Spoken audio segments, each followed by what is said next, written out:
414.68 and we made it to 414.68. Well, if you don't know how to read a dyno graph, you might think that we didn't gain anything. And that's why we show you all this stuff. We want you guys to be educated owners, not just believe all the marketing you've been fed. Hey, what's up? Ken from Palm Beach Dyno here. Today we have Steeda's Mustang GT and their Darkhorse. These cars are pretty much stock and we're gonna pit them against each other. We're gonna see how much each one of them dyno stock, and then of course, we're gonna tune each one and see what kind of gains we can get out of them. Now, as you add more parts, the gains will get bigger and bigger. If you wanna see that, we've already done that with the white Steeda car in a previous video, and we took it to Homestead to beat it up on top of that. Now remember, we're still facing the factory speed limiter, so the overall power numbers are not gonna be exactly accurate because you want a dyno in the 1-to-1 gear, but we can't because of the factory speed limiter. We cannot get around. Either way, let's get one of them on the dyno and get started and see what happens.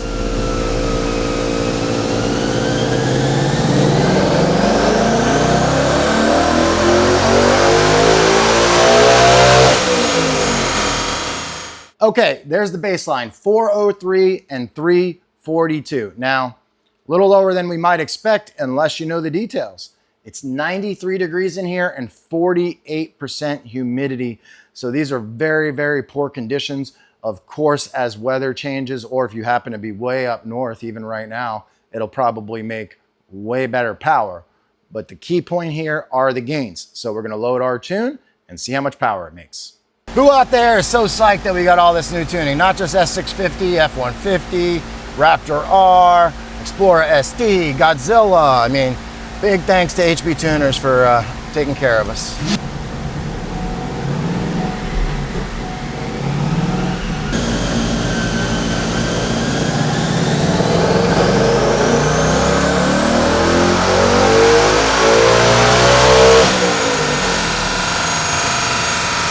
All right, 409 and 347, not a crazy pickup, but this is just, you know, a first guess at what it wants. We had a little bit, dent RPM as well. We're gonna make some changes there. Overall, not too bad for the first flash. Let's keep going. All right, here we go with another one. Now, don't forget, this is a bone stock vehicle, other than it does have this Steeda cold air kit, but the exhaust is stock, everything's stock. So, of course, there's lots of things you can do to add to this in addition to the tune to make power. But right now, we're just concentrating on the tuning.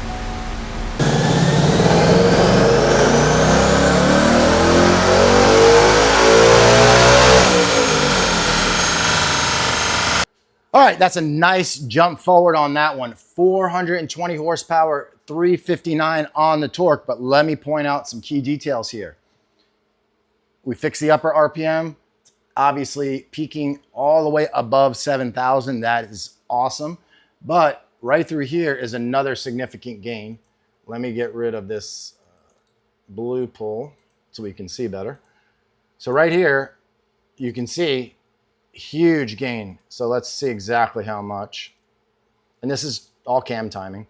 So we went from 341 to 366. So 25 horsepower right there in the middle. We're up a little under 20 horsepower peak. Let's keep going.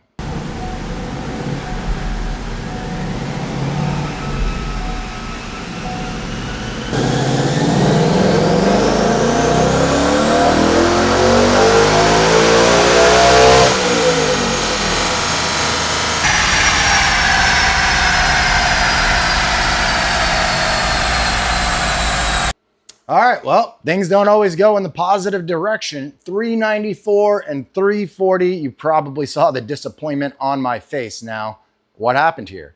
Well, you may have seen a video that I released a little bit ago. Oil temp, oil temp, oil temp, oil temp. Now, what I have found is it's not consistent. Sometimes it does it, sometimes it doesn't. What happens is the oil temp model on these vehicles is inferred. So after a flash, it will go to a default value, even though the oil is plenty hot enough. If you do a pull and it thinks the oil is cold, it's gonna do all sorts of goofy things. In this case, it's gonna limit timing. You're gonna be way down on power. So make sure either if you have an oil temp gauge built into the car, and I'm not talking about a real oil temp gauge if you added one. I'm talking about the inferred model that the computer uses. Unfortunately, you cannot log this, but you can see it on the dash on a lot of vehicles. If you can't do that, after a flash, I would let the car run at least 4 or 5 minutes before doing any watt hits. It won't hurt it, but it's going to limit the power, and you're going to think you're behind when you probably aren't.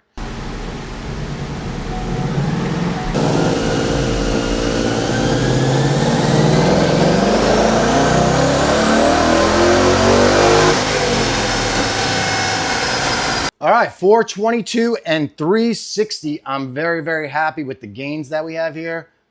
Practically 20 horsepower peak, but we have a much higher peak. We moved the peak out from 7,000 all the way to 7,300. And we have a huge gain here in the middle of over 25 horsepower, which you're probably going to be spending more time here than you are up here. So this mid-range is really helping. This comes from dialing in the camshafts. You can see that's pull number 18. It takes time to do this. Anybody who tells you on a new application that they're just going to throw you a file and it's going to be great without a dyno or anything, not sure I believe that. Dyno on new applications is very important. Once we develop these files on our dyno and verify them on multiple vehicles, don't forget we do this every single day, and we don't just do dyno tunes. I've had this question a bunch about remote tuning. Of course we do remote tuning. We probably tune 10 times more cars remotely than we do on the dyno, but we have to spend all this time on the dyno initially to make sure those files we're sending out are repeatable and awesome. So we're gonna get the Darkhorse on the dyno, baseline it, and then I'm gonna show you stock versus stock, and then we'll start tuning that one. All right, we're all loaded up in the Darkhorse, getting ready to baseline this unit. We're gonna go ahead and do these pulls in 4th gear. Remember, 5th is 1-to-1 in these, but we're gonna hit the speed limiter in 5th, so 4th gear is gonna be where it's at.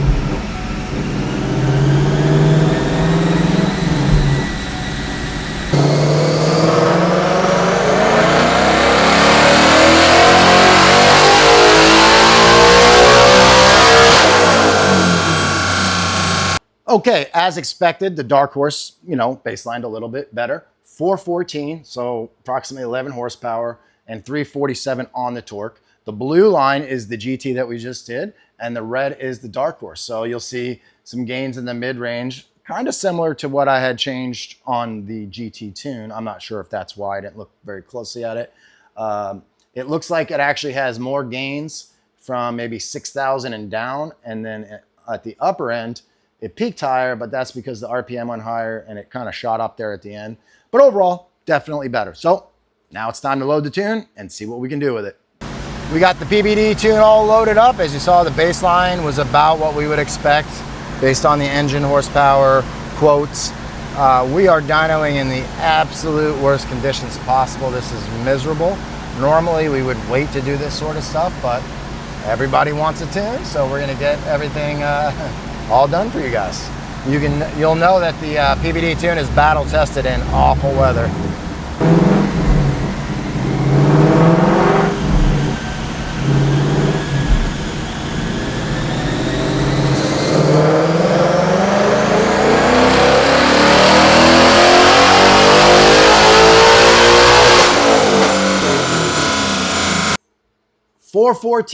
.68, and we made it to 414.68.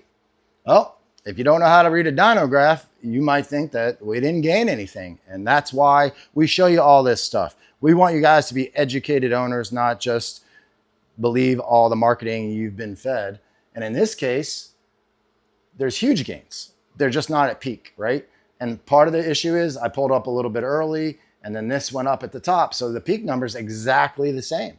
But if you go here in the mid-range, say at 5,200 RPM, we went from 346 to 371, roughly 25 horsepower, right? So we got to clean up the top of the graph and keep working on it. And that's exactly why we do all this on the dyno. If it's a brand new vehicle, we really won't know. We can see if it's faster with things like draggy or drag strips or what have you. But you're not really going to be able to tell if every single section of the dyno graph is optimized, and that's why we do it this way. We do multiple vehicles here on our dyno before we even send out any remote tuning. We're not just guessing here. Now, of course, we are offering 12 months of free updates on any of the new applications. If we do make more improvements down the road, you get those for free. So let's make some changes and see if we can make that peak number much better. New tune is all loaded up, and we're gonna go ahead and do another pull, see what happens.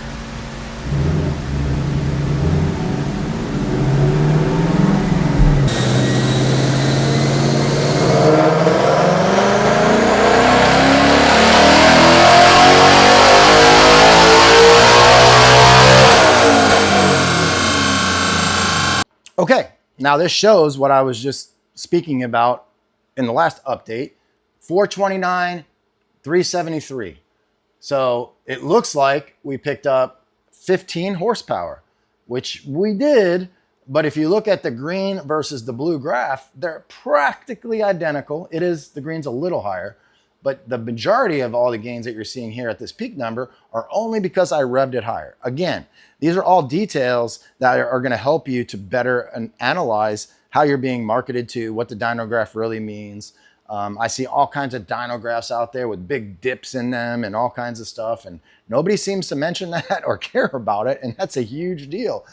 So just going by the peak numbers is a good starting point, but you really have to dig deeper and look at the curve. Anyway, I think there's more to pick up on this unit, so let me make some more changes. We're looking for a new high score here. Let's see what happens.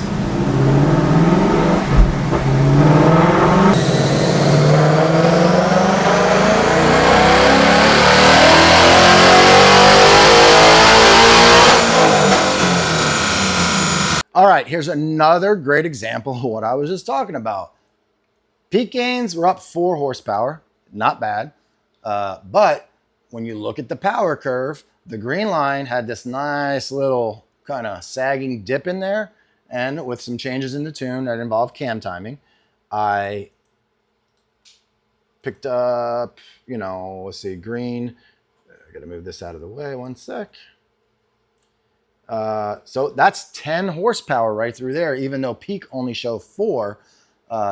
10 horsepower right through that section, which is super good because right here, you're going to hit this in the RPM range. It's going to lose a little power, come up. Now it's carrying that power all the way out. So I think we're getting really close here. Let me make a few more changes and see if we can pick up a little bit more.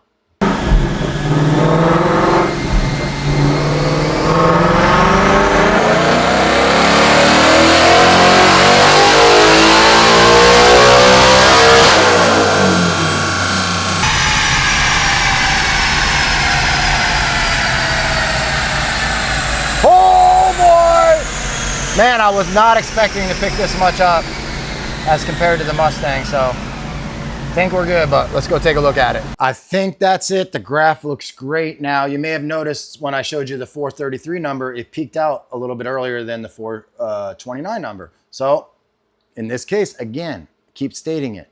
You don't just tune the whole RPM range. You have to pick out sections and try to pick up power and combine them all and get the best overall average power. And we did that.